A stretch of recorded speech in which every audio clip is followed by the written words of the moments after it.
আসসালামু আলাইকুম। ঈদ মোবারক ভাই।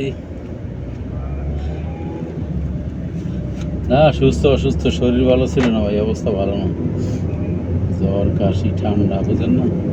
আর এখন আমি আছি এই যে বঙ্গবন্ধুর সমাধির ওখানে, গোপালগঞ্জ। গোপালগঞ্জ বরগুনা যাই না, যাইতে না।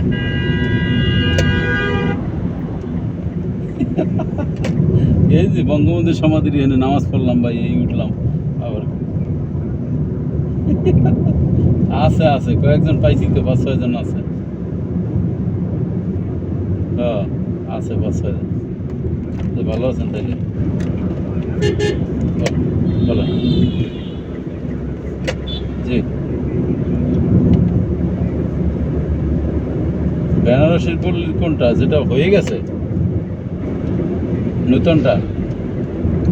না না, বুকিং এখনো নেই না, আমরা ডিট করতেছি মাত্র। আমরা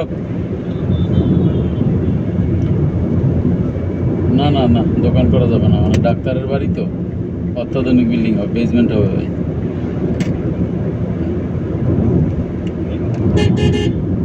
এখনো কিছু সিদ্ধান্ত হয় না এই বিষয় নিয়ে, আলোচনা চলতেছে আর কি, কি করা যায়। আপনি নিবেন না তো? নিবে হাবিবুল্লাহ ভাই। আচ্ছা আচ্ছা, ঠিক আছে, ইনশাল্লাহ অসুবিধা নাই, দিব, কোনো সমস্যা নাই, না হইলে বুকিং নিব না। জি ঠিক আছে, দেন 1-2 কোটি টাকা বুকিং দিয়ে থুয়েন, অসুবিধা নেই।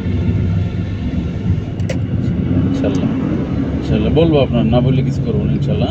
ভাইজান, ঠিক ঠিক আছে, ঠিক আছে, ইনশাল্লাহ ইনশাল্লাহ। আচ্ছা, আসসালামু আলাইকুম।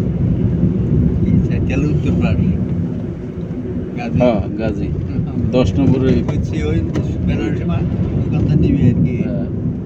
হাবিবুল্লাহ না কি নাম? এও নিবে 2 জন নিবে। এটা তো তাইলে রাব্বানি হোটেলটা তো নেওয়া যায়, খারাপ না। লোক কেমন বুঝে নিয়ে, নজরুলের মতো না হইলে